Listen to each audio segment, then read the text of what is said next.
Tyson, take one, marker. There's a line that emerged in Destiny 1 that wasn't planned for, but is very deliberate by the person who put it in the game, and is very resonant for Destiny players, and resonant for me as a person.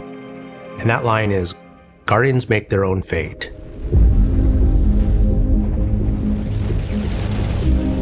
That still gives me goosebumps. For me, that has sort of become a touch point for the Destiny story.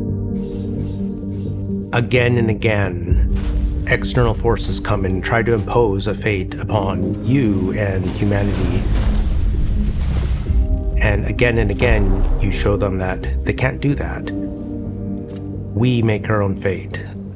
That's not just a powerful theme of Destiny, it's also a powerful theme for us as people, as both developers and as humanity. We make our own fate.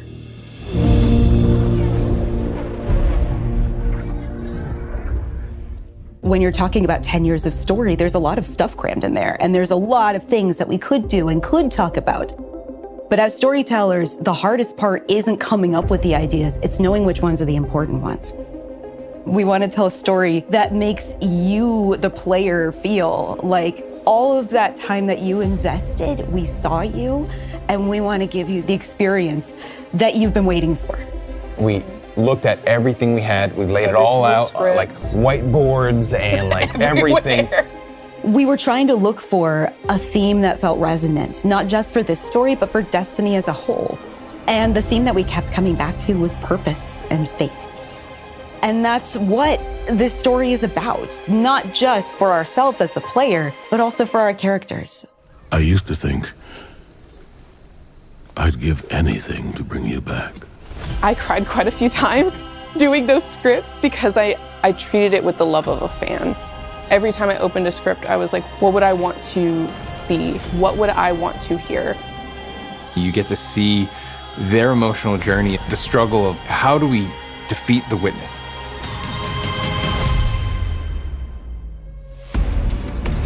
Let's bring an end to your futile exertions. The Witness sees itself as the one true God. So it's come to the Traveler because it needs the power of the Traveler's light to finish this vision. Its goal is salvation. Why don't you want that? Be reborn.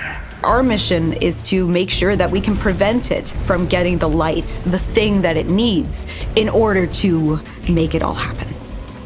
It's finally confronted the Traveler, and here we are, thorns in its side, a blip on its radar, trying to make a difference. You're gonna speak to the Witness, and the Witness is gonna shine a light on some things, and you wonder, like, what would it be like? What would it be like to be a disciple of the Witness? Your Guardian's use has yet to be determined. We're in need of a God killer. Every time you hear the Witness, you're not just hearing one voice, you're hearing whispers in the background, you're hearing all of these other textures. You're still resisting. You can feel a subtext sometimes where the real Witness comes through, or at least things that it doesn't want you to know about it come through. There is only suffering! Putting characters into pressure cookers is what storytellers do best. And I can't imagine a more intense pressure cooker than it's the end of the world. If we fail, everything is frozen forever, and only we can do it. It's just the handful of us inside of a god.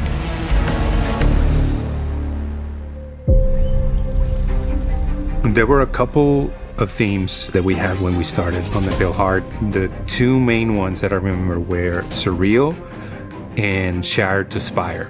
Seeing how they put a tiny little guardian at the beginning of this vast journey that's spreading out in front of you really put into perspective the scale that we needed to hit in order to make the Pale Heart look and feel dangerous and ambitious and vast.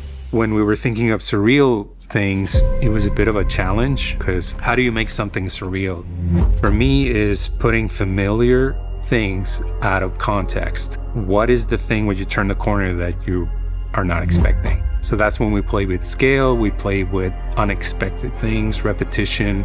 There's this awesome piece of concept art that is like this massive ghost in the horizon, and you just like go over there and it's just like broken down in the middle, and it's just weird in a way that is unsettling but at the same time feels very visceral.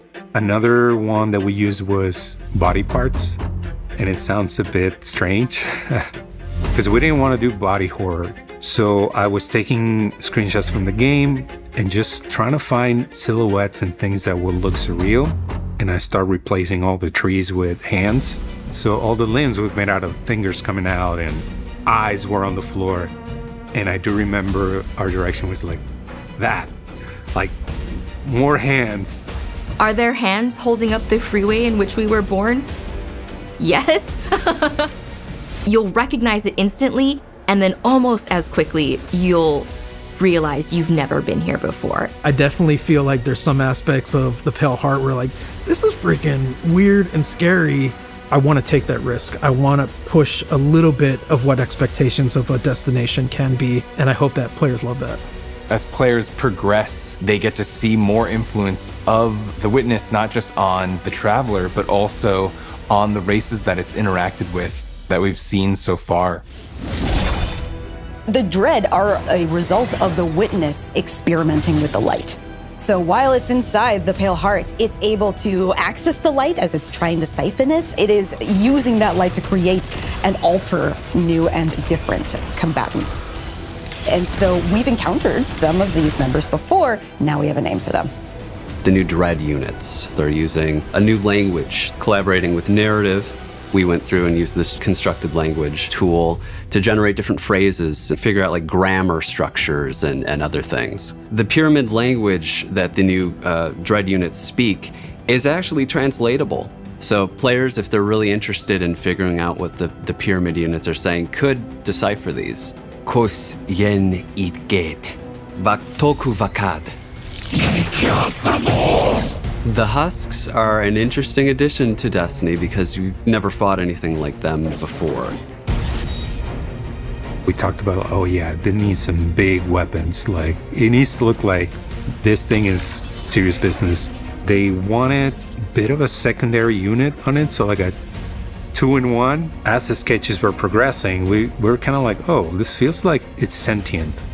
And we just love the idea. We had all these different sound effects in our library of water bladders that make some really cool sounds when they're shaken. We used some sounds of slapping jello too. So that was kind of the foundation for the Husk. We have all these real physical sounds that come together and feels like an alien moving around in the stomach of this thing. The collaboration between the different disciplines and the trust we have for each other. At the end, it comes out better than anybody could have made individually.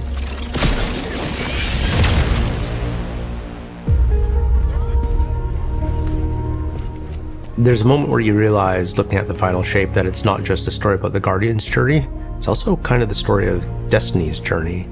It starts in a place of uncertainty and challenge, and then it changes and evolves, and it proceeds forward into the unknown. And as you get closer to the final shape, those two experiences converge.